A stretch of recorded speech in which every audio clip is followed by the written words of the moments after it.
Hello, this is RV Vagabond Jerry, and I finally decided to buy a new scooter to replace the one that I have now driven for 4 years and 3 months, about 19,000 miles. So let me show you why I've decided to buy a new scooter. First, I'm going to show you some things about my old scooter, and then when I get my new scooter, I'll show you that one in this video. It is a Suzuki Bergman 200cc, and it runs really good still. And I have always faithfully done the periodic maintenance as called for by the manufacturer. I don't particularly need a new scooter. I just kind of want to treat myself to a new scooter. And there has been some serious problems cosmetically. Mechanically, it really runs well, but let me show you what I'm talking about. Now, you probably know that scooters have a big covering on here, kind of like a dashboard, and I've taken it off because it just fell apart, just cracked in several places from vibration.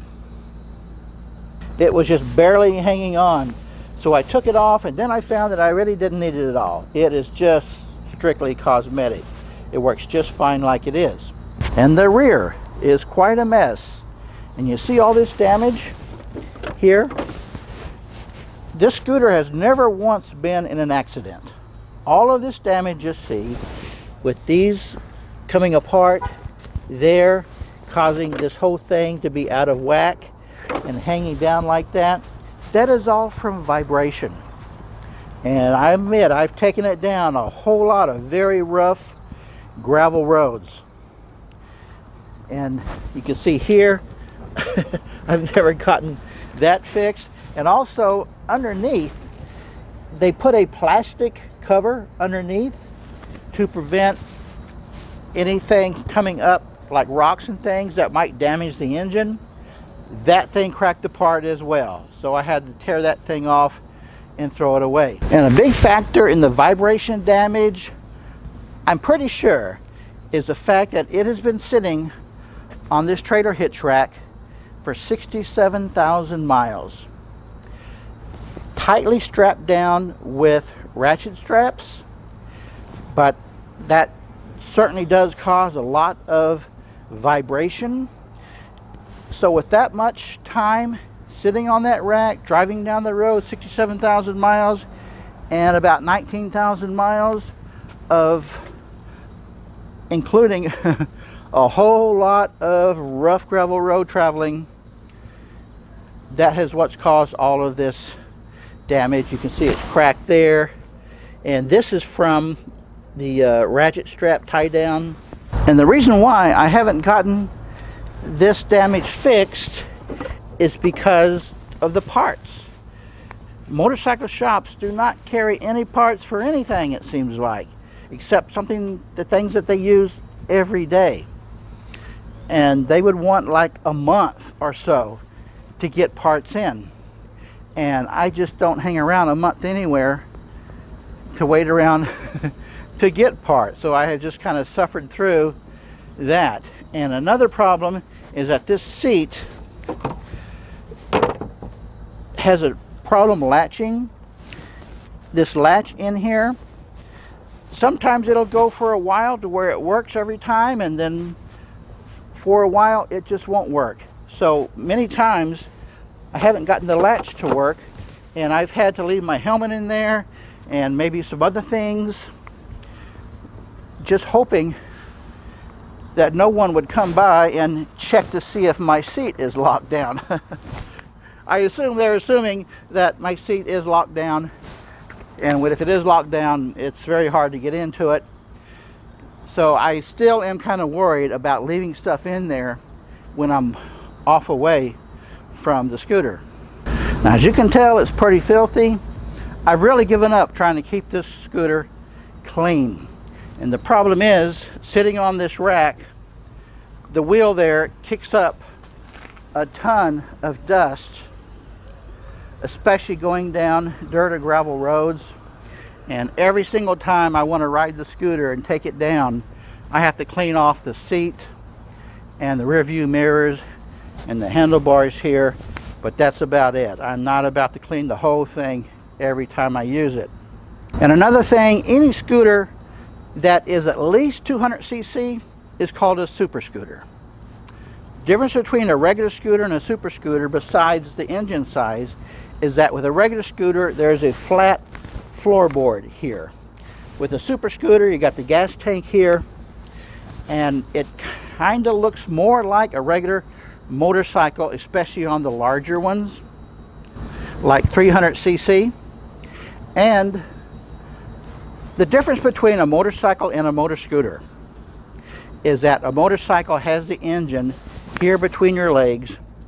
A scooter has the engine right behind the rear wheel on the left side, but the muffler is always on the right side. And scooters always have automatic transmission, every single one. It's just the way they are designed in conjunction with the engine, whereas motorcycles will all be manual transmission, except for some of the really huge cruisers that will have automatic. There are two scooters in particular I've had in mind to replace this with. One is the Kymco 200, which is actually a 275cc, and then a Yamaha Xmaxx 300. Both of those are very difficult to find. Any large scooters, dealers do not want to carry in stock, except in the really large cities like Los Angeles. So for the last month or so, I've been trying, like everything, to find a dealer that has one of these super scooters that I would like to have, and nobody does. Nobody has them in stock, at least where I've been in the Northwest here. So every time I go through a fairly good sized town, I try and see if they do.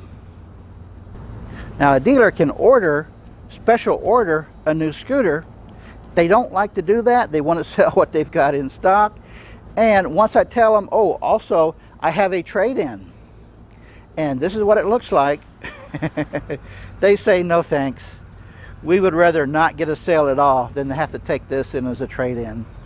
So that has been my big problem in finding a dealer. Well, guess what? I finally found one willing to sell me a new scooter and take this as a trade-in. So when I get my new scooter behind the motorhome here, I will show you the new scooter and tell you some things about it.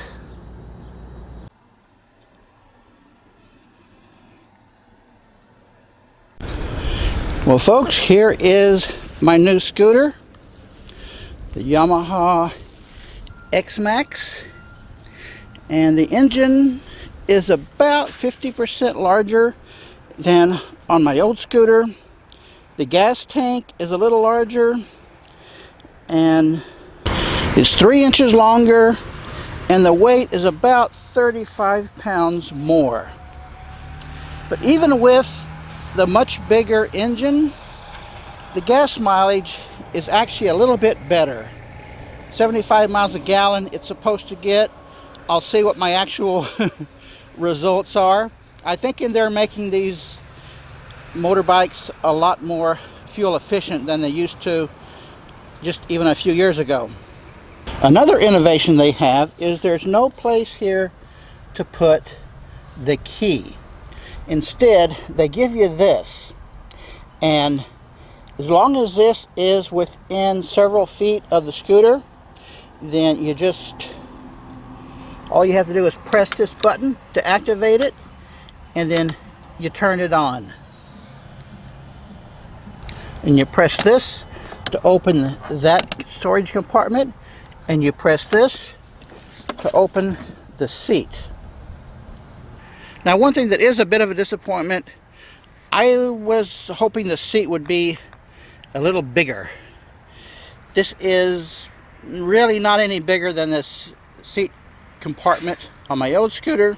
There is a recess here and a recess here, so they have made sure that a helmet will fit in here so that you can close the seat. And also, you can put a helmet here so that the seat will close. And that way, you and your passenger can get both of your helmets inside while you're going off walking around. And when I go shopping, this is easily going to fill up with groceries. Now, about the longest trip I would take on it is about 100 to 150 miles. So it's going to be nice to have that stronger engine, make that trip a little bit quicker. On my old scooter, I wouldn't take it over 65 miles an hour. That puts it up to the red line. I think this one's going to be able to go a good 10 miles an hour faster than that. Now, one thing that's a problem with any small street bike is the windshield. And this is about the same, my old scooter versus the new one, is that when I'm sitting here, the wind comes up over the windshield right into my face.